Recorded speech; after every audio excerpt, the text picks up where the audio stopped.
É um texto bem conhecido, irmãos. Hebreus capítulo 12.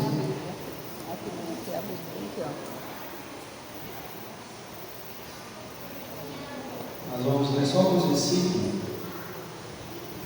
Tá bom?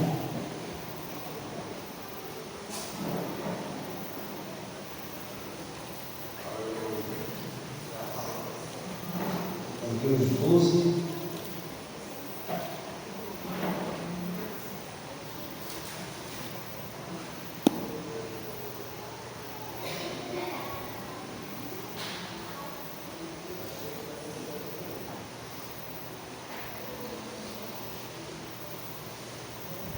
Todos acharam Hebreus capítulo 12? Amém. Amém? Amém. Acompanhe, por gentileza. Portanto, visto que nós também estamos rodeados de uma tão grande nuvem de testemunhas, deixemos de lado todo o peso e o pecado que tão de perto nos rodeia, e corramos com paciência a corrida que está proposta diante de nós, olhando para Jesus, o autor e consumador de nossa fé, o qual, pela alegria ou felicidade ou exultação que lhe foi proposta, suportou a cruz, desprezando a desonra, ou a ignominia, deve estar aí na sua linguagem, e está sentado à destra do trono de Deus. Considerai, pois, aquele que suportou tais coisas ou tais contradições dos pecadores, contra si mesmo, a fim de que não fiqueis exaustos e descorajados em vossas lutas. Vós ainda não resistis até ao sangue, lutando contra o pecado. Versículo 5: E vos esqueceste da exortação que vos fala, como a filhos. Filho meu, não despreze o castigo do Senhor, e não desfaleças quando fores repreendido por Ele. Amém? Palavra de Deus nesta noite. Meus irmãos, a carta aos Hebreus, ou a epístola aos Hebreus, nós não sabemos quem é o autor. Eu peço por gentileza que você permaneça com a sua Bíblia aberta e a gente vai acompanhando o texto para termos uma melhor compreensão e entendimento da palavra, tá bom? Desconfie daquele pregador que pede para você fechar sua Bíblia na hora da mensagem. O autor dos Hebreus é um autor desconhecido, isso é importante. A maioria dos teólogos, pastores e pregadores falam que foi Paulo. Todavia, nós não temos argumento suficiente para dizer que foi Paulo. Se foi Paulo, Apolo, Lucas, Áquila ou Priscila, não importa. O importa é que a carta ela foi considerada inspirada por Deus e está no cano de 66 livros da Bíblia Sagrada. É isso que importa. Entendeu? A gente fica muitas vezes debatendo coisas desnecessárias. O autor dos Hebreus ele é uma incógnita, mas ele se destaca por quê? Diante das demais epístolas. Paulo escreveu em uma média de 13 epístolas, as epístolas paulinas ou cartas paulinas. E nós temos as epístolas gerais. E é importante a gente entender que cada epístola que Paulo escreveu, ele escreveu com um objetivo. Tudo o que fazemos no Novo Testamento e no Antigo Testamento tem um tema central, tem um objetivo específico, tem um objetivo geral e tem um destinatário. E isso surge de acordo com cada contexto em que os livros são escritos. Alguns livros não foram escritos no momento do seu acontecimento, outros levaram de 10 a 5 ou 15 anos para serem compelidos, que é no caso dos evangelhos. O povo pensa que os evangelhos sinóticos e o evangelho de João foi escrito logo após a morte de Cristo. Não, passou uma média de 10 a 15 anos para serem compelidos, e ali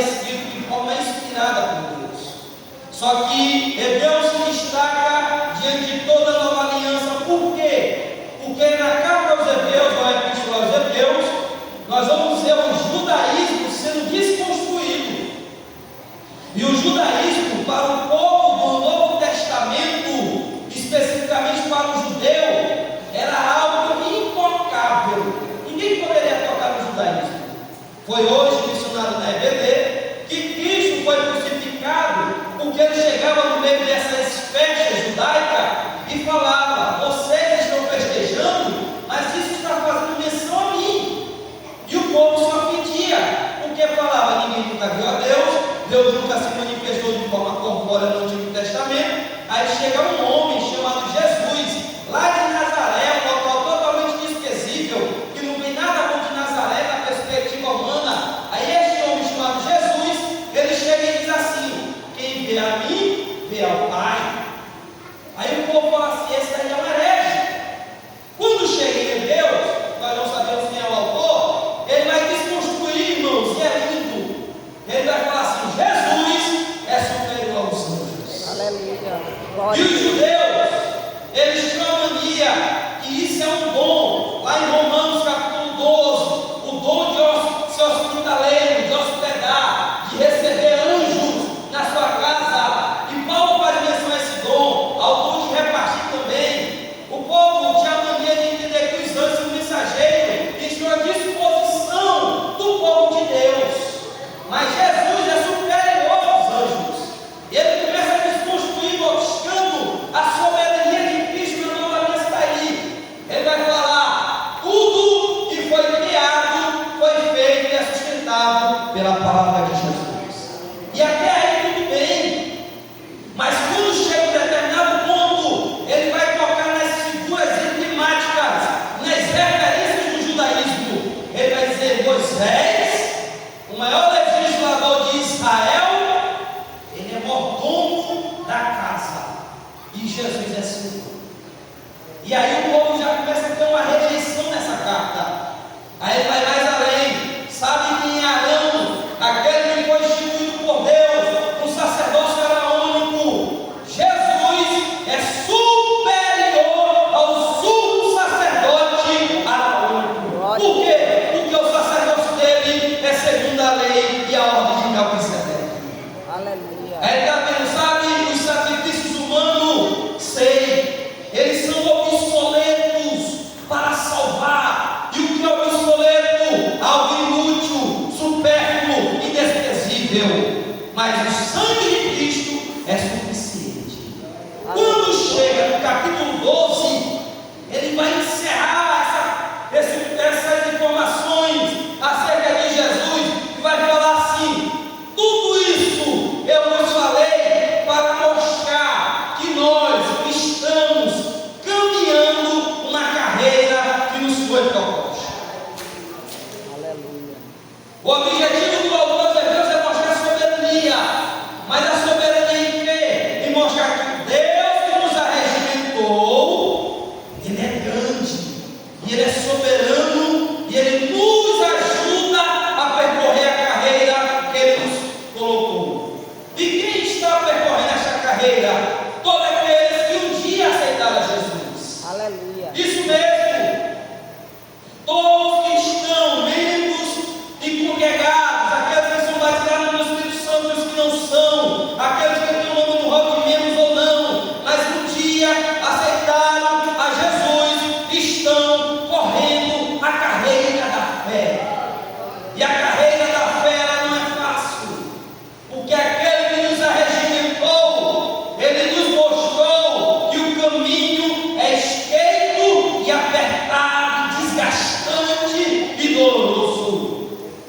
Os autores hebreus, agora indo para o texto, depois dessa rápida narrativa acerca do livro, ele vai dizer assim: portanto, visto que nós também estamos rodeados de uma tão grande nuvem de testemunhas, deixemos de lado todo o peso. Aí vem o verbo de ligação e o pecado. Duas coisas importantes. Primeiro, por que ele inicia com a palavra portanto? Porque ele está finalizando todo o conteúdo que foi mencionado. Mas aqui ele está encerrando o capítulo de número 11. Deixa eu lhe dizer, para você não se espantar, os capítulos dos textos sagrados, as divisões de capítulos e versículos, elas não são inspiradas por Deus. Coloque isso na sua mente.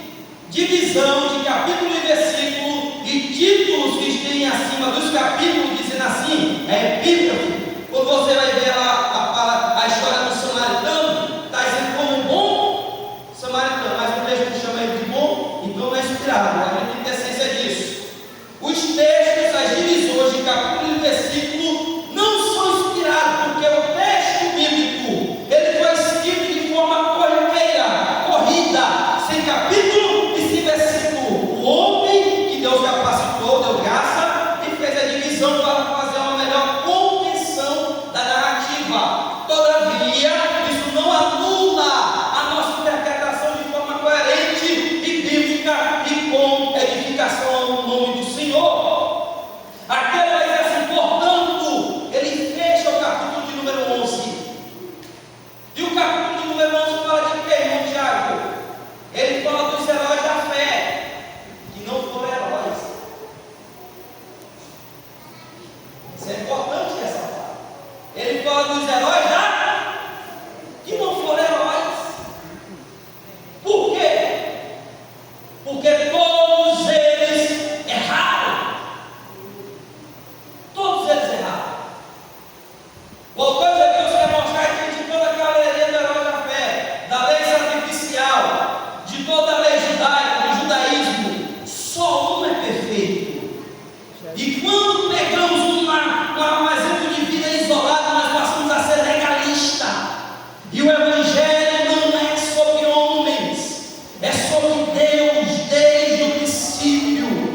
Ele vai dizer assim, portanto, nós quem Deus chamou, estamos rodeados de uma grande nuvem de testemunhas. Quem são essas testemunhas? Do versículo 1, é Elias, é Noé, é Abraão, é Isaac, é Jacó, é Amós, é Zacarias, é Obadias, é Miqueias, é Jeremias. O que ele está dizendo? A carreira que Deus nos colocou não é fácil.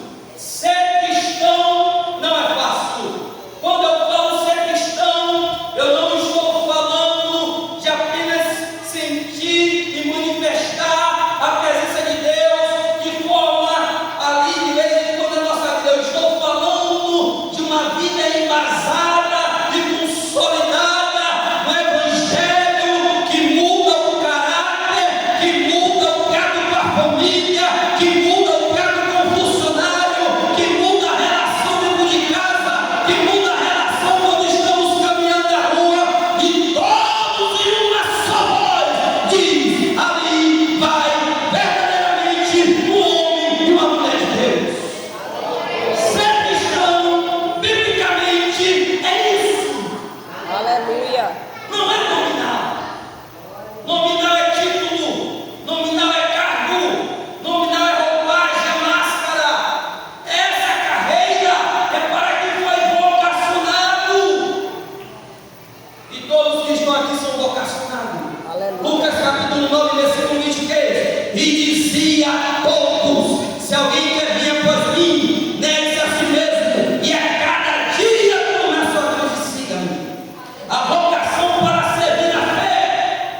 Aí está dizendo, nós somos rodeados pela grande nuvem de testemunhas.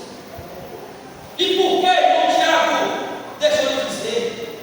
Porque a caminhada da fé, ela é árdua. Todo mundo que está aqui tem dificuldade. Todo mundo que está aqui tem seus problemas pessoais. Todo mundo que está aqui tem seus intempéries. Todo mundo que está aqui tem suas barreiras. Todo mundo que está aqui tem seus Golias e seus leões para matar. Não importa como você rotula. Todo mundo que está aqui passa por dificuldade. Alguns estão totalmente destruídos emocionalmente. Outros estão totalmente destruídos espiritualmente. Outros estão com um casamento por um mês. Outros estão com o coração angustiado. Outros estão com a mente conturbada. E eles falam assim: Senhor, é tão difícil.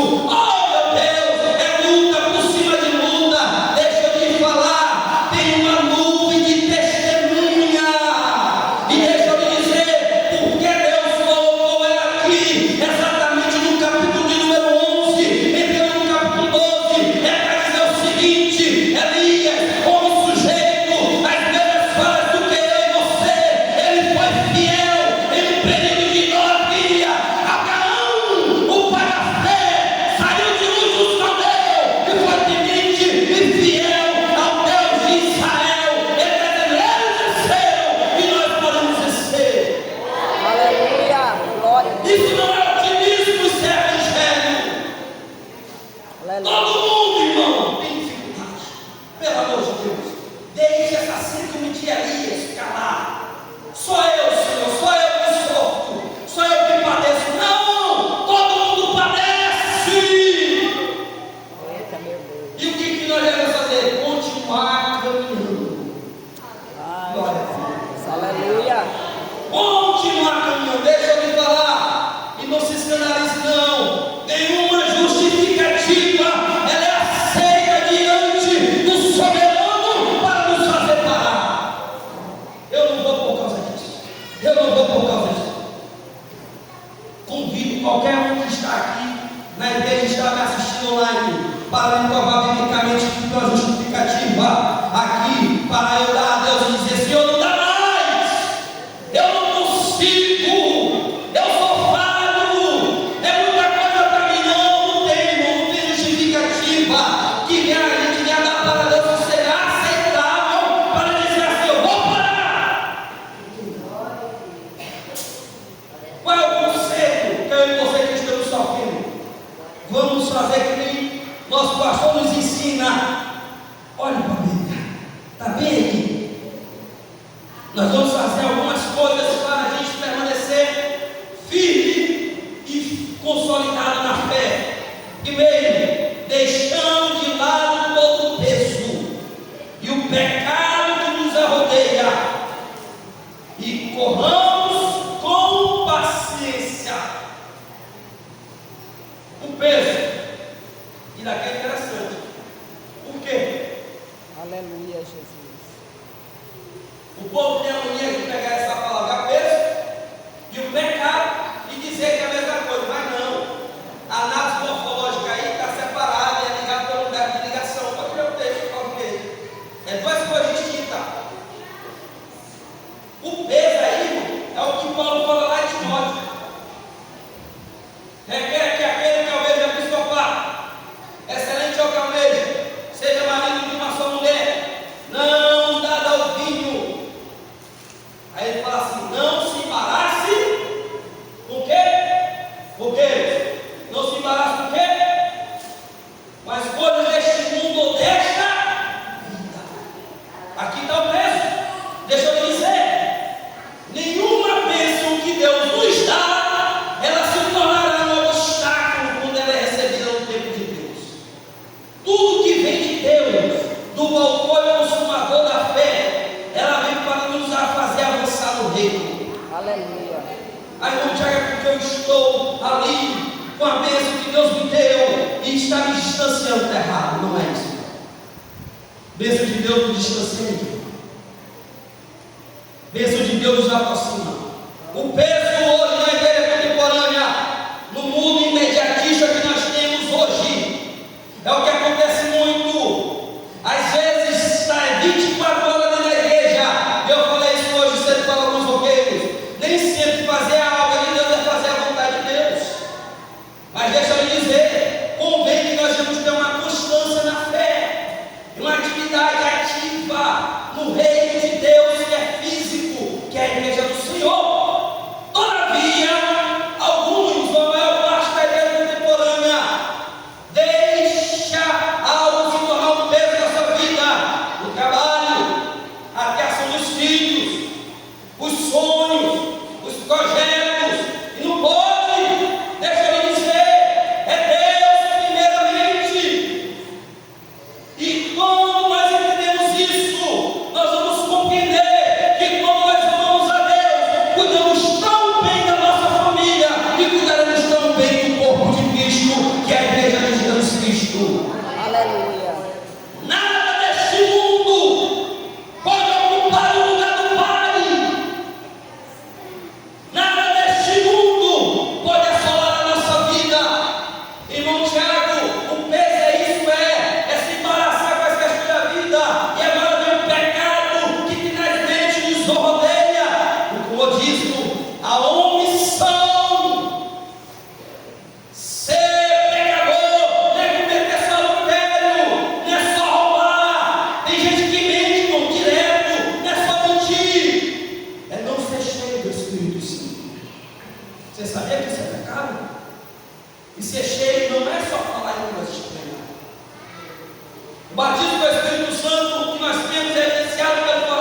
para a glória de Deus.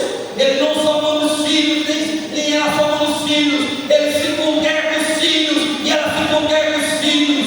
Ele ensina o caminho do Senhor, mas também Deus é em primeiro lugar. Aleluia. Outra coisa, o caráter tem que ser irrepreensível, não por ser liderança, mas porque está levando o nome de Cristo Jesus.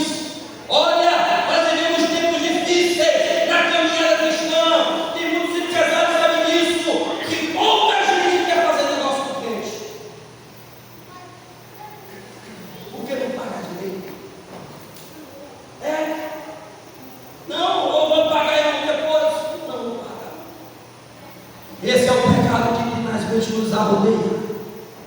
A caminhada cristã tem que ser corrida com sofrimento, mas com integridade.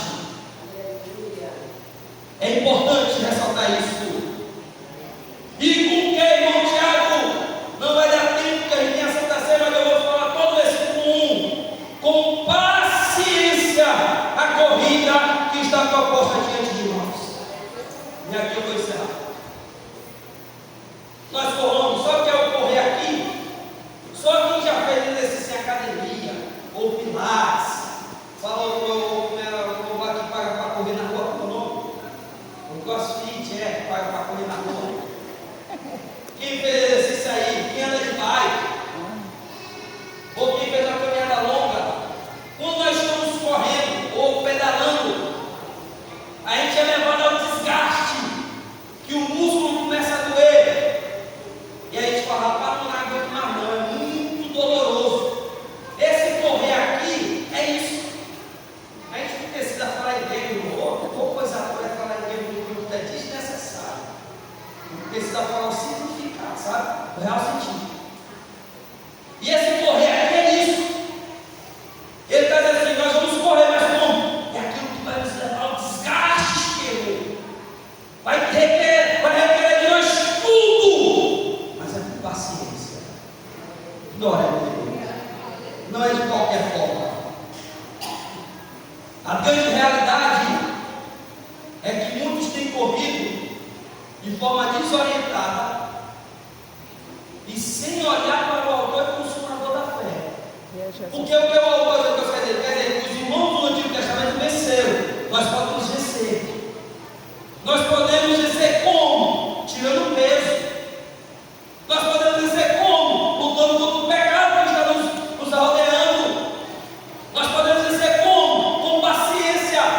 Você quer ver? Moisés passou 40 anos no Egito, se formou em toda a ciência. Na hora que ele viu o cara lá matando um hebreu, ele foi lá e batendo. Ele foi lá e matou o egípcio, assassino, mas está no herói da fé. Quando foi que passou 40 anos pastoreando ovelha? Aí depois, a gente vai ver isso não. Aí não se encaixa não se encaixa no Egito, mas ele fez a ação de Moisés. Se encaixa com assassinato. Bandido. Se preocupe não. Depois passou 40 anos pastoreando ovelhas.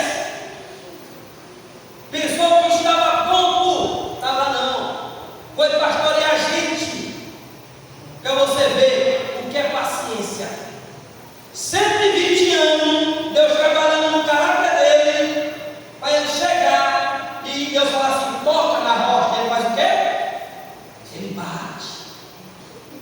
Aí chega em Números capítulo 12, o homem mais manso da terra, quem é? Moisés. Mas ele ficou na terra prometida. Ele correu com paciência, mas ele fracassou muitas das vezes. Mas eu quero lhe mostrar o que não fracassou: Jesus Cristo. Aleluia. Eu não sei o que tem assolado a tua alma.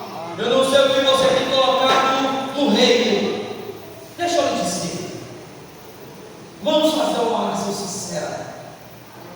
Por que, irmão Tiago, o senhor está falando isso? Porque nem todas as vezes que você e eu fechamos os olhos, nós fazemos uma oração sincera.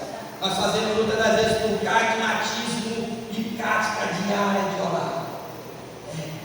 É que ora pelo almoço sem ter aquela essência, muitas das vezes. A gente normaliza o espiritual e não pode ser normalizado para cair no ativismo. É por isso que tem muita gente na igreja que pensa que está correndo, que está desviado faz tempo. Não rouba, não mata, não quer esposo, não faz nada disso que a gente com pecado, mas também não ora, não levita, está morto, cadáver ambulante. Deixa eu lhe dizer, o que te assola? O que tem colocado na frente do reino?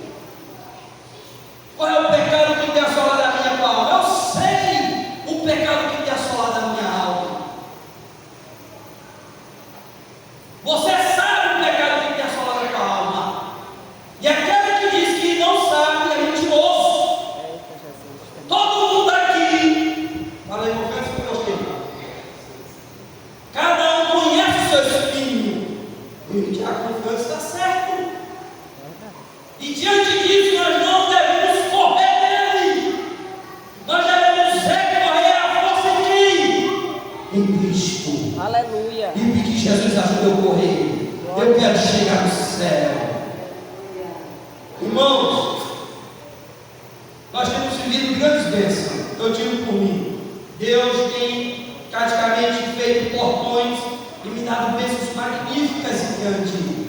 E eu sou grato a Ele, não sou merecedor. E eu acredito que também vocês já se vai ter vivido isso. Alguns têm passado mais dificuldade do que os outros. Mas deixa eu lhe dizer, nós não podemos parar. Parar não é uma opção. Parar não é uma escolha. Nós devemos persistir na fé. Glória a Deus. Irmão Tiago está doendo, não te preocupa que Ele te dá força. Aleluia. Ele te dá graça. A tua fé não é maior do que o nosso Deus. Irmão Tiago, teus sonhos, consagra os teus projetos ao Senhor. Lança o teu pão sobre as águas. Confia nele e o mais ele fará. Aleluia. Nós vamos orar pela sua vida. Curva a sua cabeça. Nós vamos orar também pela professora que está com nódulo no nariz. Ela está enferma. E neste momento eu quero rogar a Deus por ela e por ti. Em uma só voz antes da Santa Ceia. Irmão Tiago, eu quero ser mais espiritual. Pois nós podemos ser mais espirituais. Irmão Tiago, eu quero ser mais piedoso. Eu quero ser mais sensível à voz do nosso Deus. Não te preocupa, que Ele só está esperando tu pedir, tu se entregar a Ele, para Ele encher a tua vida de graça e de poder. Aleluia, Jesus.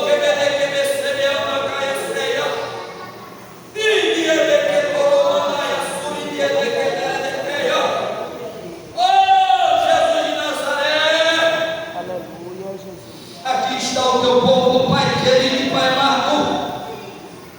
Amando que lhe concederei. Aleluia. Glória a Deus. Em nome de Jesus, nos ajuda, ó Pai, a percorrermos a caminhada da fé. Não é fácil, Jesus. Meu Deus, a minha irmã, meu irmão que está angustiado emocionalmente, espiritualmente. Ah, meu Deus, ele não sabe aonde é a dor, mas o coração grita, o coração está deslacerado. Vai no mundo dele nesta noite, vai no mundo dela nesta noite. Renova suas forças, dá graça e dê ânimo a ele. Em nome de Jesus, Senhor. Pai querido e Pai amado, nos ajudar a invocarmos o teu santo nome. Aleluia, Jesus. Nos ajuda a te engrandecermos a beleza da tua santidade. Nós precisamos ser melhores, Jesus. Nós precisamos fazer para ti a tua obra, porque o Senhor nos vocacionou e ser vocacionado por Cristo. Ah, meu Pai, é o maior privilégio que nós podemos ter nessa vida. Aleluia. Aleluia, Jesus. Glória a Deus. Ser vocacionado para o teu reino é glorioso, é majestoso. Senhor, tudo que vier nas mãos dos obreiros desta congregação, que eles vão fazer com excelência. Tudo que o Senhor entregar aos departamentos e aos líderes de departamento, que venham ser desempenhados com excelência. com amor. Em nome de Jesus, nos ajuda. Nós estamos fracos, nós somos pecadores, nós somos miseráveis e carentes da tua glória. Nos ajuda, nos ajuda. Em nome do teu Filho amado Jesus Cristo. Em nome de Jesus. Em nome de Jesus, ó Pai. Oh, Deus amado. Renova o teu povo. Renova espiritualmente. Dá uma variedade de língua a ele. Dá uma variedade de línguas a ela. Dá força espiritual. Dê força física. Dê força emocional. Restaura a sua saúde. Traz equilíbrio para a sua vida. E na área que ele mais e ela mais necessita. Em nome de Jesus. É tudo isso que nós te pedimos e te agradecemos. Em nome de Jesus. Amém.